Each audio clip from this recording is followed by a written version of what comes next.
Maréchal Mohamed Idriss Déby Itno, président de la République, chef de l'État, bonjour. Bonjour. Pour vous interviewer, nous serons deux sur ce plateau de fortune ici à Igot. Il s'agit de Hassan Abdelkerim Boibri et moi-même Nassour Noujiti. Ici à Igot, deux communautés qui vivaient depuis des temps immémoriaux en parfaite harmonie se sont affrontées. Il y a eu malheureusement mort d'hommes. Le différend est parti d'un puits d'eau. Quelle est l'évolution de la situation depuis votre arrivée ici? Vous vous rappelez que ce n'est pas la première fois que je me déplace quand il y a des événements malheureux, quand il y a mort d'homme. Je suis allé à Béché, je suis allé aussi au Guéra, je suis allé à Kourouboudi, je suis allé aussi au lac. Quand la nébuleuse Boko Haram a attaqué un de nos postes, dans tous ces déplacements, et en tant que président de la République, garant de la paix et de l'unité, il est de mon devoir de me rendre sur place pour constater les faits moi-même et prendre des mesures pour que cela ne se répète pas. Voilà pour vous dire que Igot n'est pas un cas isolé. Igot fait partie de notre territoire national. Une équipe ministérielle vous a précédé ici à Igot. Pourquoi avez-vous décidé de faire le déplacement de la zone? Est-ce que les trois membres du gouvernement ont failli à la mission à eux confiée? Absolument pas. Au-delà de la délégation qui est conduite par le vice-premier ministre, même ceux qui sont ici, les autorités militaires et civiles, ils ont fait leur travail. Ils ont bien fait leur travail et je voudrais profiter de votre micro, non seulement féliciter nos forces de défense et sécurité et les responsables civils qui ont agi très rapidement pour arrêter ces massacres, à Igot en particulier, mais sur l'ensemble des provinces de l'Est. Comme vous le savez, nous avons à peu près 1500 km de frontières avec le Soudan. Il y a 4 provinces, à savoir le Nord-Est, le Wadifira, le Wadaï et le Sida. Et ce qui s'est passé il y a quelques jours, c'est lié au conflit au Soudan. Pourquoi? D'abord, en ce qui concerne la circulation des armes. Comme vous le savez, notre frontière est assez immense. C'est difficile à contrôler. Donc les gens profitent pour amener les armes au Tchad. Et il y a aussi d'autres facteurs, notamment l'armée soudanaise et les FSR. Ils ont tout fait pour que ce conflit déborde au Tchad. Ce conflit qui est entre le président et son vice-président s'est transformé en un conflit intercommunautaire. C'est sciemment orchestré par les uns et les autres pour amener le chaos au Tchad. Et ça, nous ne pouvons pas accepter. Je connais cette zone particulièrement. Et il y a des populations à cheval entre le Tchad et le Soudan. Et donc le gouvernement soudanais, à chaque fois, il utilise ces fibres ethniques pour créer des problèmes pour notre pays. Ce n'est ni la première fois et je pense que ce ne sera pas la dernière fois. Donc, si nous ne prenons pas garde, ce conflit ne s'arrêtera pas ici à Igot. Mais ça va déborder et ça va amener le chaos sur l'ensemble du territoire national. Et donc, je suis venu, sachant que le vice-premier ministre et tous ceux qui sont ici, en qui j'ai beaucoup de confiance, qui ont bien fait leur travail, mais je suis venu aussi moi, personnellement, pour leur donner des instructions fermes, pour que cela ne se répète pas, pour éviter que le conflit au Soudan mène notre pays dans le chaos. Après discussion avec le vice-premier ministre, les autorités administratives et civiles, les chefs traditionnels, nous avons pris certaines mesures. D'abord renforcer la frontière entre le Tchad et le Soudan. Et deuxièmement, faire désarmer tous les civils. Parce que tant qu'il y a des armes entre les mains des civils, il y aura toujours des conflits. Et aussi l'unité et le vivre ensemble sont des choses qui sont très importantes. Et malheureusement, à cause de ce qui se passe au Soudan et les manipulations de ces protagonistes, mais aussi par certains de nos compatriotes à travers les réseaux sociaux, ils sont en train de tout faire pour créer des conflits entre les Tchadiens. Donc, j'ai donné aussi des instructions très fermes aux chefferies traditionnelles de ces 4 provinces pour qu'ils prennent des responsabilités. Parce qu'ils sont, après tout, des fonctionnaires de l'État. Ils sont les auxiliaires de l'administration. Ils sont nommés par décret. Ils perçoivent leur salaire. Ils ont du gommier. Et ils sont les plus proches de la population. Donc,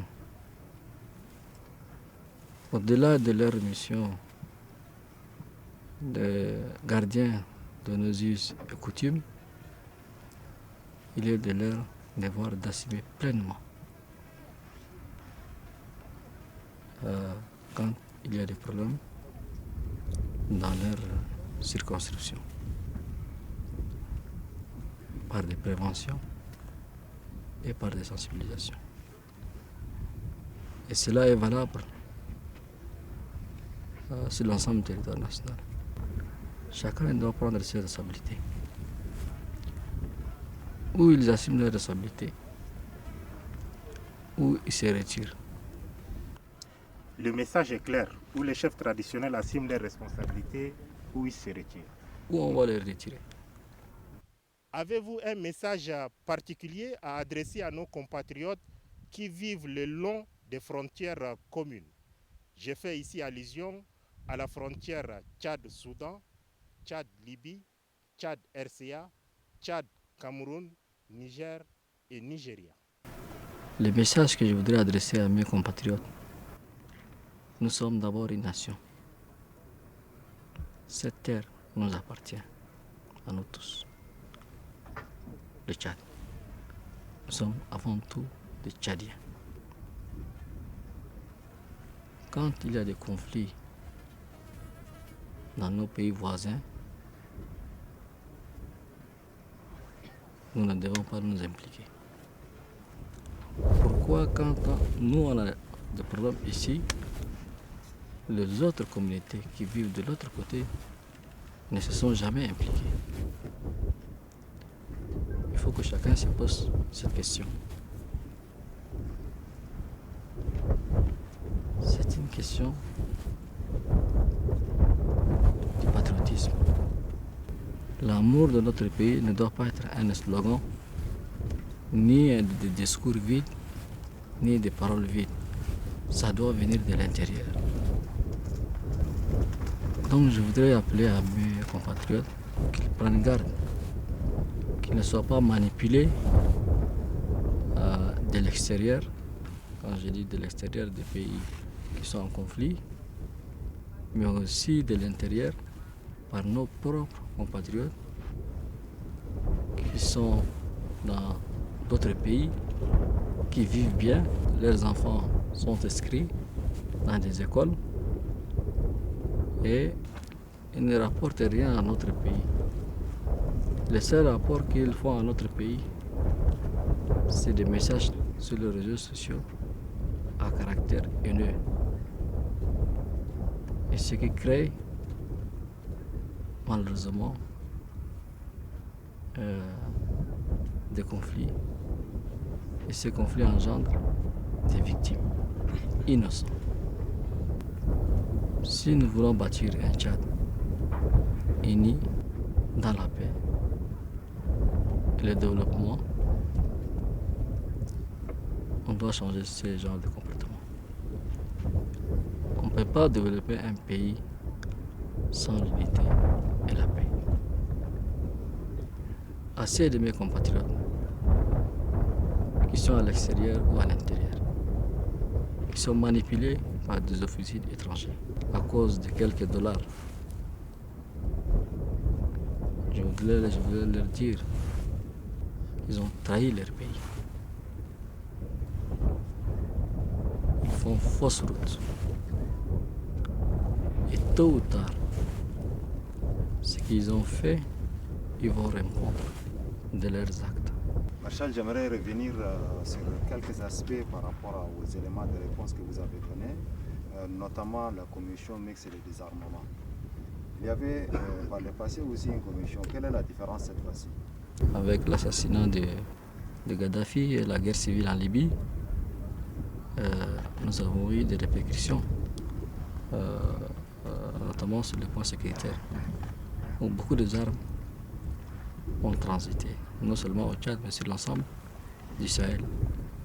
Et si vous voyez aujourd'hui le Sahel est en ébullition, c'est aussi les conséquences directes de ce qui s'est passé en Libye.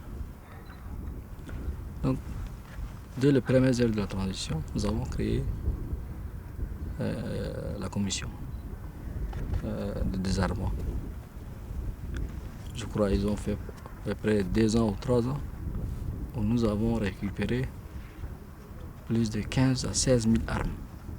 Maintenant, avec le conflit soudanais, et donc, comme je le disais tout à l'heure, nous avons une longue frontière avec le Soudan. Donc, nous avons dû créer encore cette commission sur tout le long de la frontière entre le Tchad et le Soudan. Mais nous avons aussi créé un comité ou bien une commission, comme vous voulez, pour désarmer tous les civils. Sur les 4 provinces, et des instructions fermes ont été données, ceux qui sont chargés de prendre des armes. Parce que tant qu'il y a des armes entre les mains des civils, nous n'aurons pas la paix. Tant qu'il y a des armes entre les mains des civils, il y aura toujours des conflits. Donc, c'est une mesure de prévention. Dans le sillage de votre réponse par rapport à la crise soudanaise, quel message que le Tchad envoie vis-à-vis de cette crise dans un pays voisin qui est le Soudan? Dès les premières heures où nous avons senti qu'il y avait un problème entre le président Burhan et son vice-président Hemiti, nous les avons invités à N'Djamena, justement pour éviter la guerre. Nous avons tout fait pour qu'il n'y ait pas cette guerre. Mais malheureusement, ils ne nous ont pas écoutés. Et voilà les résultats. Aujourd'hui au Tchad, nous accueillons environ des millions de réfugiés. Donc, je voudrais encore lancer un message très fort, non seulement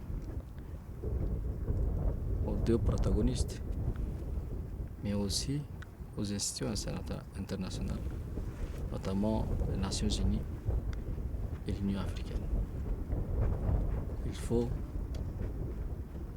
que la guerre cesse au Soudan. On peut résoudre le problème que par le dialogue. Aujourd'hui, non seulement personne n'agit pour ramener la paix au Soudan, mais personne n'agit aussi pour soutenir les réfugiés qui ont fui la guerre, et une grande partie est ici au Tchad, où la communauté internationale les a oubliés totalement. C'est grâce à nos propres moyens, des fois, même pour les accueils, on le fait avec nos propres moyens. Et je voudrais pour cela vraiment remercier nos compatriotes pour leur sens d'hospitalité. Ils ont tout partagé, ils ont partagé tout ce qu'ils avaient avec nos frères soudanais qui ont dû fuir la guerre. Nous voyons que le Sahel fait face à des problèmes, des attaques terroristes dans certains pays, des circuits de migration qui font aussi des victimes. Qu'est-ce que le Tchad peut avoir comme message envers les États du Sahel de façon globale et envers la communauté internationale vis-à-vis de ce qui se passe dans le Sahel en ce moment? Vous vous rappelez, en 2011, le fait Marshal paix à son âme avait dit, je crois que c'était au Sénégal, avait dit que vous avez assassiné Gaddafi, mais vous n'avez pas fait le service après-vente. Et c'est une réalité. Tous nos problèmes résident ici. C'est parce que les autres décident pour nous. L'assassinat de Gaddafi a amené le chaos en Libye. Ce chaos en Libye a dégénéré sur l'ensemble du Sahel, voire beaucoup de pays africains, où des personnes malveillantes ont profité de cela pour s'armer, d'autres pour créer des groupes terroristes, d'autres pour le grand banditisme, le braquage,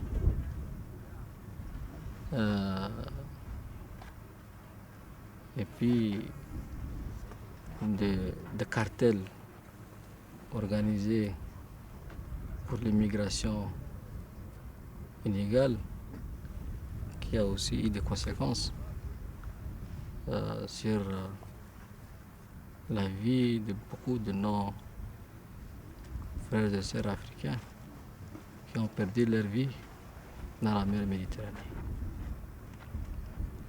Et ça aussi a eu des effets néfastes sur nos pays.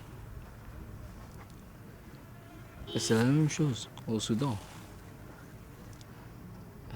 C'est toujours la mer extérieure a fait tout pour remplacer l'ancien président Omar Béchir, soutenu par des puissances étrangères. Ils sont partis. Ils ont laissé le pays. Et voilà, la guerre civile a commencé au Soudan. Et ça répercute sur le Sahel en particulier, mais sur l'ensemble de notre continent. Donc, je crois que Après 66 ans d'indépendance, il est temps pour nous, Africains, de comprendre, d'apprendre de l'histoire et ne pas répéter la même chose. Il ne faut pas qu'on nous manipule à chaque fois. Ils veulent toujours nous imposer leurs principes. Ils ont oublié que nous avons nos principes, nos cultures. Nous sommes des peuples anciens.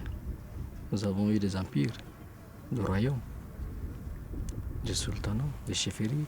J'aimerais vous poser une question très personnelle avant de passer le micro. Personnelles. Vous prenez des risques personnels en venant dans des zones des opérations. Marshal, pourquoi vous prenez ces risques-là? Pourquoi vous prenez des risques?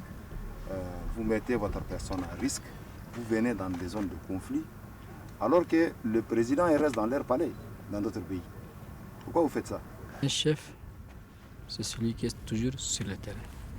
J'ai confiance à tous mes hommes, aux forces de défense et sécurité, aux autorités administratives et civiles, mais la confiance n'exclut pas le contrôle.